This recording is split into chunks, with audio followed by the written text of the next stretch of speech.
Today's event is designed to share with the FPU community, the faculty, administration, some of the work that has been going on over the last year with regard to online course development and online course refresh. And a number of you faculty have been involved in the course development. And today we have a panel of 5 faculty whom I'd like to introduce. And we're very grateful that they have joined us to participate in this presentation. We have Dr. Jonathan Dick, a professor of physical science from the School of Natural Sciences. We have Shirley Esau, faculty in the Liberal Arts Program, School of Education. Dr. Elizabeth Lake, associate professor of psychology, School of Humanities, Religion, and Social Sciences. All right, to you. Dr. Valerie Rempel, who is Dean and Associate Professor of the Seminary. And we have Dr. Billie Jean Weeby, Associate Professor of Communication and English, also from the School of Humanities, Religion, and Social Sciences. Would you please stand up? To our panelists today. They will be sharing throughout the presentation at different times. They've been asked to share a little bit about their experience as online course developers, a discovery they've made, some challenges they experienced, and also perhaps one element from their actual course as an example. So let me give you a brief overview of the agenda this morning. I'd like to give a little background on FPU's Online Initiative, the online course design and best practices. What are we looking at when we look at online course design? And what does the online course refresh development process look like with regard to team approach, planning, development, design, and build? And we hope that there are times for questions at the end, and maybe even throughout. And so let me start by talking a little bit about the FPU Online Initiative that started last year when the university, along with its board and administration, decided that online enrollment growth would become a significant part of the strategic initiative for the institution.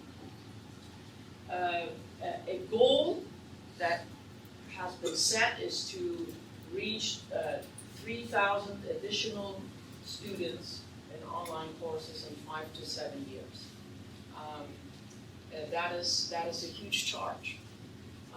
As a result, to meet this goal, the university has partnered with an OPM, also known as Online Program Management partner called PPAP, in the summer of 2016, which also launched the start of several new programs in the School of Business, particularly the services that the partner provides is online program marketing, digital marketing, nationwide enrollment services. So they really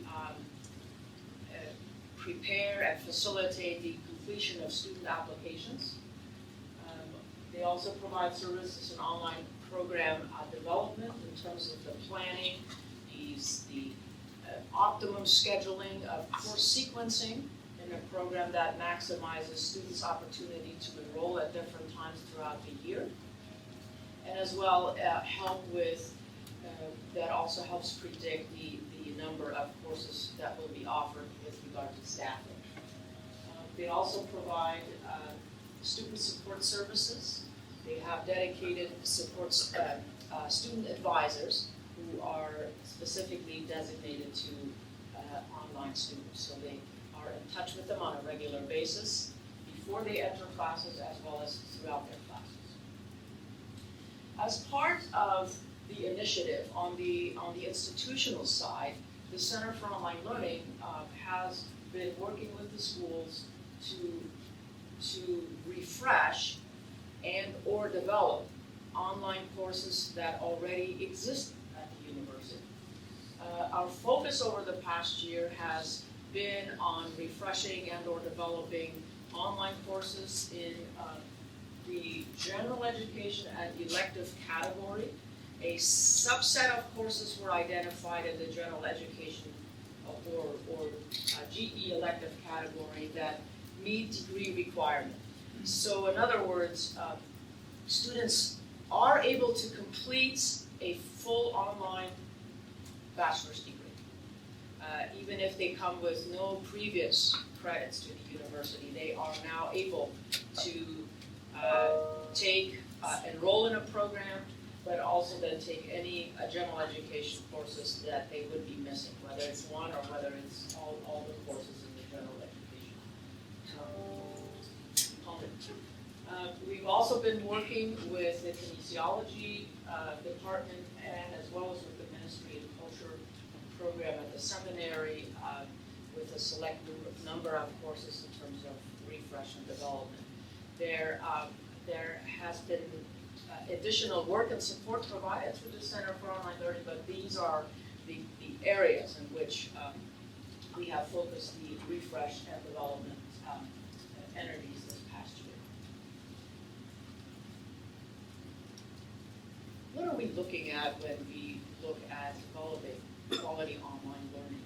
We have a number of organizations, that's professional organizations in the online learning sphere that have helped over the years define what makes a quality online learning experience for students.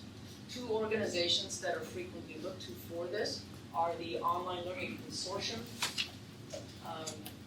and also Quality Matters. Quality Matters often partners with institutions in helping faculty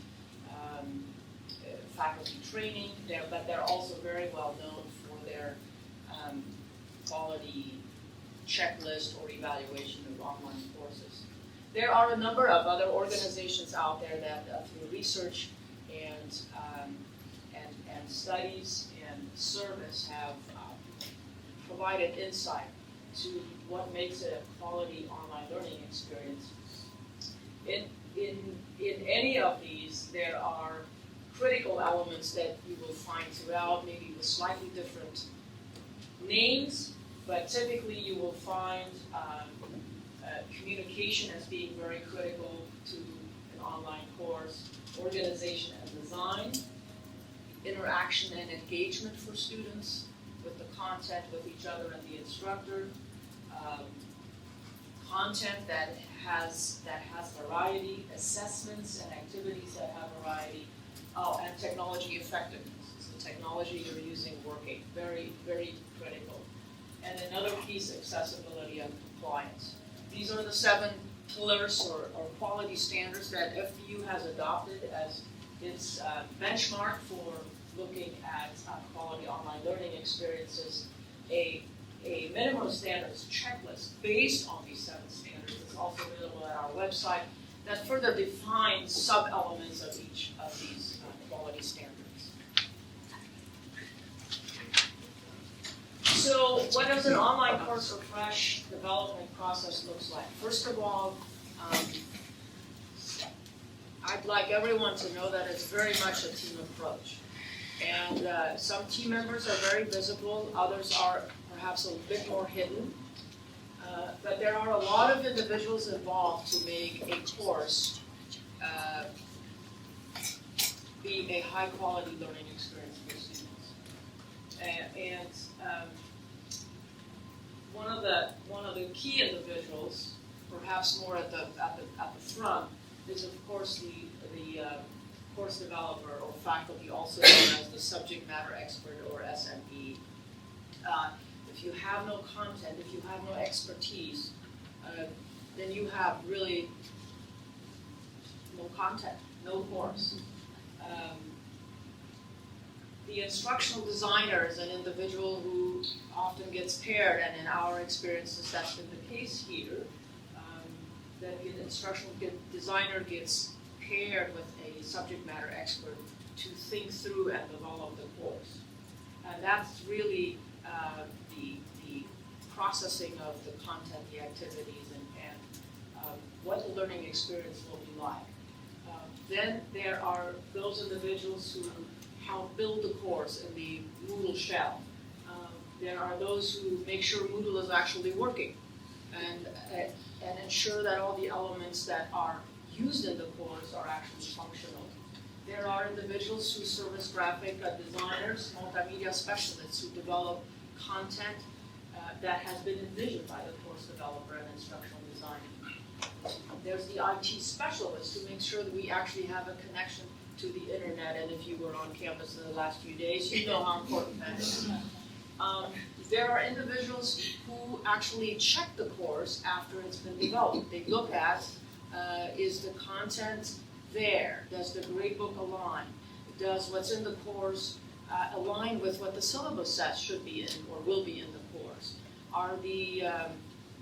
Is the spelling accurate? Are the point values that have been outlined in the syllabus the same that also reflected in the gradebook? So when the students checks their grades, it actually calculates correctly. And there are a number of other individuals that are even further behind the scenes that play a huge part. All the individuals scheduling the courses, but that play a huge part in ensuring online students have a successful experience.